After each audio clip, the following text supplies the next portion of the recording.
Hi everyone, welcome to today's episode of Plant Go Eat. Today it's all about the fall gardening in South Florida. So today I'm going to take you through my routine of planting my herbs and vegetables for the fall. As all of you know, South Florida has a very different climate. So what you can grow in New York or even in Atlanta, you cannot grow in South Florida.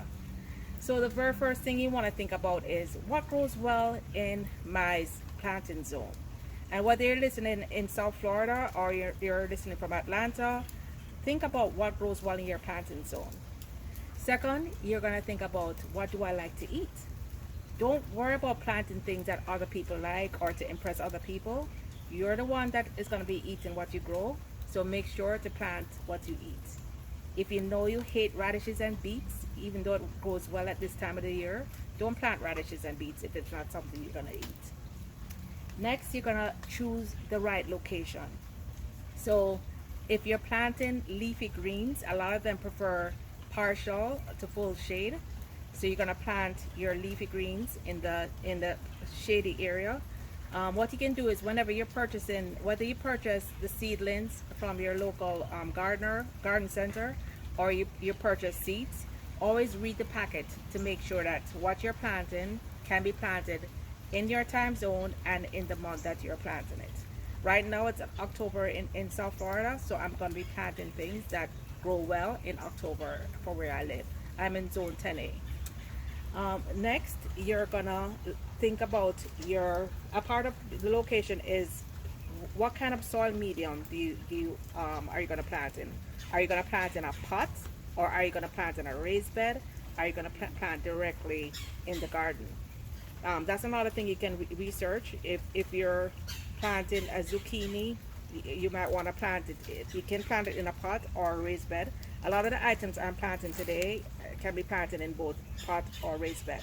As most of you know, I have a very small garden, so I have to actually use part in my raised bed, and then I'm actually planting the same plants I plant in a raised bed. I'm also planting them in pots. So let's go see what I have over here. Come on. All right. So here is my raised bed. It's an 8x3 bed. I have it filled with Kellogg's potting and raised bed mix, which you guys know I like that because it's a very great organic soil. So what I did about 10-11 days ago, I planted my green beans. Some of you may know that green beans are a great nitrogen fixer. If you're going to plant greens, I'm going to be planting mainly greens here. Greens like nitrogen, and green beans are a great nitrogen fixer. So 10 days ago, I planted my green beans. That's all I planted there. So I planted 4 different brands. I planted Very Moist Fuerte, and this didn't do very well. It's just coming up now. I planted same Very Moist but early serve. This did extremely well. I mean, look at how big they are after 10 days. I also planted American Seed. A couple did well. This one is just coming up now, not looking too great. I also planted Burpee Garden Bean Early Bush.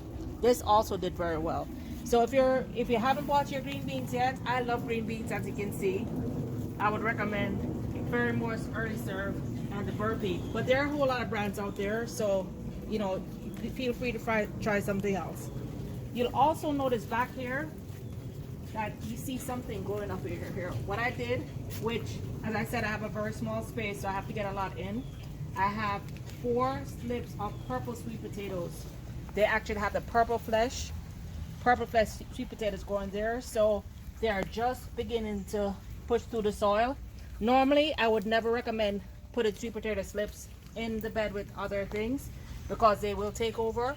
But because everything I'm planting is basically, I'm going to harvest within 45 to 60 days, that's long before the sweet potatoes are ready. So this is a way of maximizing space. Over here in this 10-gallon bag, I'm planting Black Beauty eggplants. They normally take like 1 eggplant per 5-gallon bag. I have a 10-gallon bag. I'm planting 2 eggplants. That's actually my first time. Everything else in this bed is greens. So A lot of these I'm planting for the first time, but these are all things that I buy a lot. I love to eat, and now is a perfect time in South Florida. So on this side, because these beans didn't come up, I'm gonna replace these with Chinese cabbage. And I just picked up one in the Chinese store that I normally go to. But so you can find your Chinese cabbage online. As I always recommend you get an organic brand. Here I'm going to be planting Swiss chard right here for this part of the bed. I'm going to be planting baby bok choy here, and then I'm going to be planting mustard greens on this side. Another thing I highly recommend,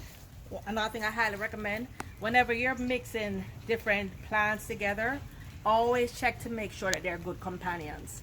So good companion means that they are mutually beneficial to each other as they grow. I actually did research that before to make sure it's okay to plant sweet potatoes next to green beans, and it's okay to plant Swiss chards and greens next to green beans, and they are, because green beans, as I said, are nitrogen fixers. So these are actually excellent in the bed. Another tip, I'm not doing it here, but another tip is if you want to plant herbs along the border, herbs can actually repel insects and bugs, and here I do a lot of, everything is organic, so I prefer not to use any chemicals. The only insect repellent I use is neem oil that I use to spray, especially on the underside of the leaves, just to make sure that they don't get bugs. So that is it for what I'm doing with my bed. Now let's see what I'm doing in my container garden. So here, this is actually a gift. I just got this yesterday from my wonderful friend Lorraine. She gave me this gift of a long neck avocado, so I'm really looking forward to that. This is a papaya I grew from seed that I'll probably give away. And these are also a couple seedlings that, these are actual miniature naseberries that are coming up. So those are the trees that I have here. Down here, I'm planting a turmeric. Turmeric can also go in partial to full shade. Another thing I didn't mention, because this is the side of my house and it's very shady, it's a lot of trees, I don't have a lot of sunshine in my garden. So what I did was I planted I put in pots the things that need more sun towards this side. So since this side and the bed gets more sun, the things that like full shade, I put on that side. So turmeric, I have turmeric here. I have my rosemary that I'm gonna plant here, and I just picked this up at Walmart actually. It's an organic rosemary. It's USDA organic. So I'm gonna put this in my rosemary right here. I also have burpee thyme. I tried it before, it didn't grow, but I still have the seeds from last year, so I'm gonna try this. In the back, these are all my Scotch bonnets. I actually cut them all the way down. They had been taken up with whiteflies, so they had no leaves up to like 5 days ago, and now you can see them shooting out new leaves.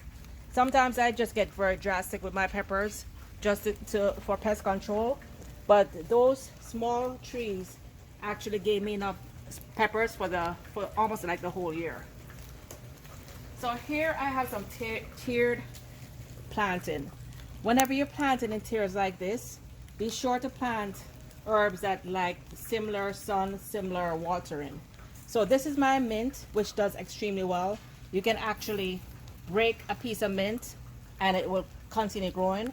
One thing to be sure of, mint is something I always grow in pots versus in the garden. You see all this, every one of these little things, when they touch the soil, they will actually grow new roots. So mint can very quickly take over a bed. So this is actually the perfect place to put the mint. I bought a lemon balm plant, which has very similar textures to the mint. So I'm gonna plant the lemon balm right here. And these are just green onions that I've cut from the house, and I place them here. And these are my garlic chives. All right, so over here, I mentioned that I'm planting bok choy in the garden. I'm actually gonna put a top layer of baby bok choy here. So I started growing baby bok choy maybe 2 months ago, and they didn't do very well because it was still very hot. But the seeds were excellent. The seeds sprouted within like 3 days. So now that it's a lot cooler, I'm gonna plant my baby bok choy here. You can see I have my basil that has very similar watering requirements. I have my basil on the bottom layer here. And then here I haven't actually started planting yet, but I'm going to be growing cilantro, red Russian kale, which I've never grown before, but I do enjoy kale very much. And I heard it has a very good germination rate. So I'm going to put the kale in its own container since there's no space in the bed. And then here I planted some coriander seeds. I'm going to have parsley. This one has I'm not sure what I'm going to put here yet. And then here I have some basil. And down here I have moringa that I just cut the sticks, and they're actually growing moringa from the sticks. It's probably about time for me to transfer it into the ground, but it will stay here for a little while. And then this is my latest addition that I'm so proud of. This is Malabar spinach. So for us that love, South Floridians that love spinach but struggle with spinach not being able to grow in our heat, Malabar spinach is a very special spinach. It actually runs like a vine. This is a baby. I just got it yesterday from Tree Amigos, Tree, Tree Amigos in Davie. I just got these little seedlings yesterday, but this is gonna grow up the vine and it's gonna have huge leaves. These leaves are still baby leaves. They're gonna be huge leaves. You can actually, this is actually a perennial in South Florida. It prefers the heat, but it grows year round in South Florida. It's gonna grow, and within a few weeks it's gonna take this over, and then you'll have spinach all winter, and well, South Florida winter, which is not really a winter. But this is something that I'm trying for the first time, so I'll give an update in 2 weeks to let you see how it's doing.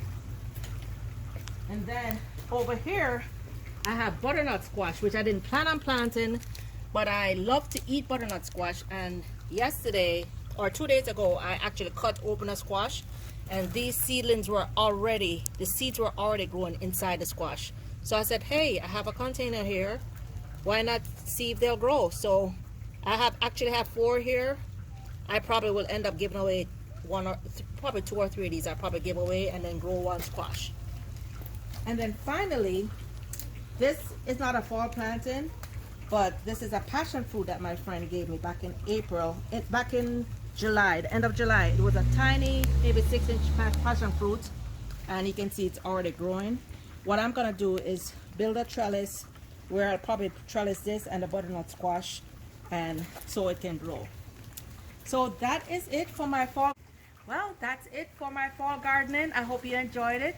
You don't have to plant the same things that I planted, but just remember to plant what you love and what will grow well in your area and based on the location you have. So I hope you really enjoyed it, and don't forget, if you liked it, don't forget to hit that subscribe button, and don't forget to share the video so you and your friends can also plant, eat, and grow, and click the notification button so that you can see my next video. Till next time, bye.